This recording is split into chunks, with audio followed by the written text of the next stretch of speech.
চৰকাৰী কৰ্মচাৰী আৰু পেঞ্চনাৰসকলৰ বাবে ভাল খবৰ। বিজেপি চৰকাৰৰ 100 দিন সম্পন্ন হোৱাৰ ক্ষণত ৰাজ্য চৰকাৰৰ কৰ্মচাৰী আৰু পেঞ্চনাৰসকলৰ বাবে চৰকাৰে লৈ আহিছে এটা ভাল খবৰ। ৰাজ্য চৰকাৰৰ কৰ্মচাৰী মৰ্গীয়া বানাছৰ পৰিমাণ 17% পৰা 28%লৈ বৃদ্ধি। লগতে পেঞ্চনাৰসকলৰ বাবে মৰ্গীয়া সাহায্যৰ পৰিমাণ 17% পৰা 28%লৈ বৃদ্ধি কৰাৰ সিদ্ধান্ত গ্ৰহণ কৰা হৈছে। শুনক বিত্তমন্ত্ৰী অজন্তা নেওগ মহোদয়াৰ নিজ মুখেৰে।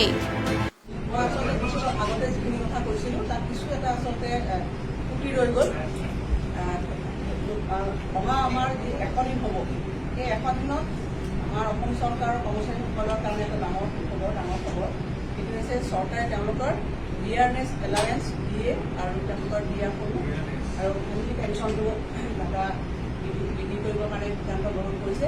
সেইটো হৈছে বৰ্তমানে তেওঁলোকে 17% পাই আছে, ত' 28%লৈ বৃদ্ধি কৰিবলৈ চৰকাৰে সিদ্ধান্ত গ্ৰহণ কৰিছে। মুঠতে 11% বৃদ্ধি কৰিব।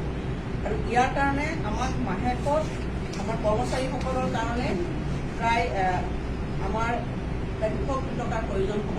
ইয়াৰে 140 কোটিৰ বেছি আমাৰ কৰ্মচাৰীসকলৰ কাৰণে লাগিব আৰু 55 কোটি টকাৰ বেছি যি আমাক পেঞ্চনৰ কাৰণে লাগিব।